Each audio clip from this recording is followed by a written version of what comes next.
വിവാദങ്ങളെപ്പറ്റി നിങ്ങളിലേക്കൊന്ന് report ചെയ്യേണ്ട ഒരു ബാധ്യത എനിക്കുണ്ട്. ഞാനതൊന്ന് പറഞ്ഞോട്ടെ.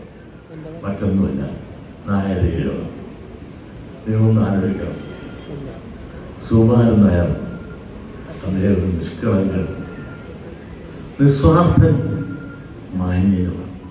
കാരണം മറ്റൊന്നുമല്ല, എനിക്കറിയാമല്ലോ, ആഴ്ചകൾക്ക് മുമ്പ് എറണാകുളത്ത് കണയന്നൂർ യൂണിയൻകാർ നടത്തിയ നൃത്താവിഷ്കാരത്തിൽ വെച്ചാണ് ഞാൻ ആദ്യമായിട്ട് ഈ ഐക്യം ഉണ്ടാകുമെന്നും ഈ പാവം പിടിച്ച ഈ സമുദായത്തിൽ നിങ്ങൾ എന്തിനു പോലും വേറെ എന്തെല്ലാം ഭാഗങ്ങളാണ്, വേറെ എവിടെയെങ്കിലും പോകാൻ പാടില്ല. പ്രിയമുള്ളവരെ, ഞാൻ വിഷയത്തിൽ കഴിഞ്ഞു.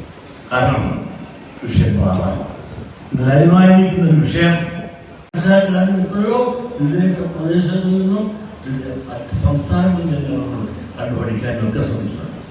ഇതെല്ലാം കാരണഭൂതരായത് സമുദായ അംഗങ്ങളുടെ പിൻബലവും നമ്മുടെ കൂട്ടായ പ്രവർത്തനങ്ങളാണ്. അതുകൊണ്ട് ഈ അവാർഡ് പത്മഭൂഷൺ കിട്ടിയെങ്കിൽ അത് നമ്മുടെ സമുദായത്തിൽ കിട്ടിയ അവാർഡായിട്ടാണ് ഞാൻ കാണുന്നത്. അത് ഇതിൻ്റെ ഭാഗങ്ങളിൽ ഞാൻ സമർപ്പിക്കും. അതേപോലെ ഒരു വിവാദങ്ങൾ എന്നും എൻ്റെ തുടങ്ങുന്നതാണ്. ചുമ്മാ ഇരുന്നാൽ വിവാദങ്ങൾ വേദാളങ്ങളായി എൻ്റെ തുടങ്ങി. പക്ഷെ ഏത് തുടങ്ങിയാലും കുറച്ച് കഴിയുമ്പോൾ അതെനിക്കൊരു പൂമാലയായി മാറും. അതാണ് കാണുന്നത്. അത് നിങ്ങളെല്ലാം പ്രാർത്ഥന, ഗുരുവിൻ്റെ അനുഗ്രഹം. ഇതിനൊന്ന് ആലോചിക്കുക, എന്തെല്ലാം പറഞ്ഞു ഇപ്പൊ എന്നെ അകത്താക്കും.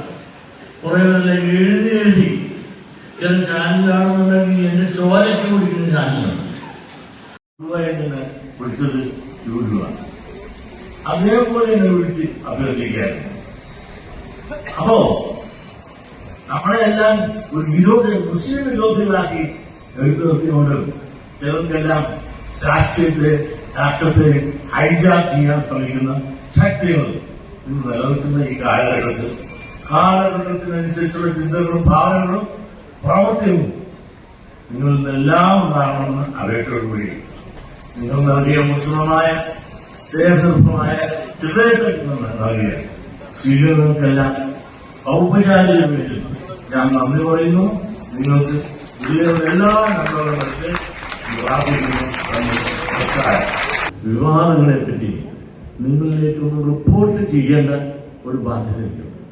ഞാനതൊന്ന് പറഞ്ഞോട്ടെ. മറ്റൊന്നുമില്ല, നായരെയോ നിങ്ങളൊന്ന് ആലോചിക്കണം. സുകുമാരൻ നായർ അദ്ദേഹം നിഷ്കളങ്കൻ, നിസ്വാർത്ഥൻ, മാന്യനുമാണ്. കാരണം മറ്റൊന്നുമല്ല, എനിക്കറിയാമല്ലോ, ആഴ്ചകൾക്ക് മുമ്പ് എറണാകുളത്ത് കണയന്നൂർ യൂണിയൻകാർ നടത്തിയ നൃത്താവിഷ്കാരത്തിൽ വെച്ചാണ് ഞാൻ ആദ്യമായിട്ട് ഈ ഐക്യം ഉണ്ടാകുമെന്നും